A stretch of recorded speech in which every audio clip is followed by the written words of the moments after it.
part of this path that I took to become an educator was driven by the need for experience. So early on in my life, I realized that probably most of what I would try to undertake wouldn't happen till I reached an older age, but that did not give me an excuse not to do anything. So I went about gathering as much experience as I could. My parents used to tell me all the time that there was nothing that I couldn't do if I put my mind to it. And I really took that to heart. And as you say, 37 jobs, I definitely tried to do everything. So here, I can say that my activist life and the life of a leader really started just by showing up. Of the labels that I wear comfortably, leadership is not one of them. It's maybe a pushback against my own misconception of what leadership is.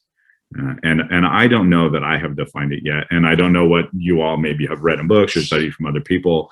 I don't know what that is yet for me. I recognize that I have an audience, and I choose to use my space in order to lift up the work that I feel that is important for us to do. Glenn mentioned the idea of collaborative leadership, and that is so true. Individual leadership for me, I see that as a need for individual power, very white supremacy based kind of idea. I enjoy the spaces that we share where we examine ideas, work things out, and figure out how to make them real. This is leadership, asking questions and dialoguing with people that come from a wide range of backgrounds that can provide us with a lot of wisdom and the ability to cultivate our own cultural spiritual power, because we take what we learn from here and we use our voice. And the voice and the cultural spiritual power aspect of leadership is the strongest one that we have. A lot of people have political power and a lot of people have economic power. And even if we might not have that, we have our voices and we have our cultural spiritual power. And that's what we teach at the Institute for Community Leadership. So thank you both again for being here and showing your cultural spiritual leadership power, and giving us inspiration to use it again in other settings, not just here, but in schools, in the courtrooms, in our families, in business meetings. Leadership is everywhere. What you have in front of you is two educators, right? And you have two really anti-racist educators. So what you have is listeners. And we, like Mike said, we want to take away from this whatever it is that you're asking us and take it and do something with it. And if this is about your voice, this is what we want to hear. So whatever questions you want to ask, know that we're pretty much going to ask you too.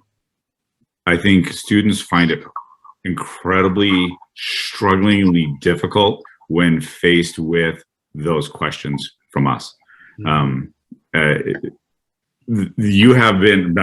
Students have been taught through the K-12 system that knowledge and power are held in that individual in front of the class, and that we are somehow, in some way, shape, or form, responsible for delivering that information to you. You are the empty vessel. I am the person with the knowledge. Therefore, I will fill you up with the knowledge that I have.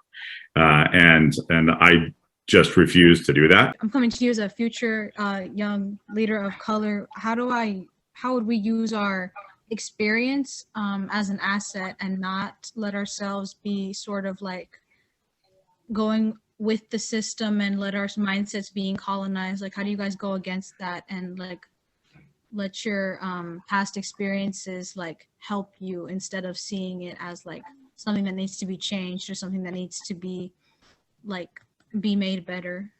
Then I come back to my community, right? And I don't mean like the broader sense. Like, I have my squad, and my squad is going to hold me accountable, right? And that if I have externalized my internalized racism, right? If I have done something in ways that cause harm, they're going to let me know, right? They're not gonna call me out. They're gonna call me in.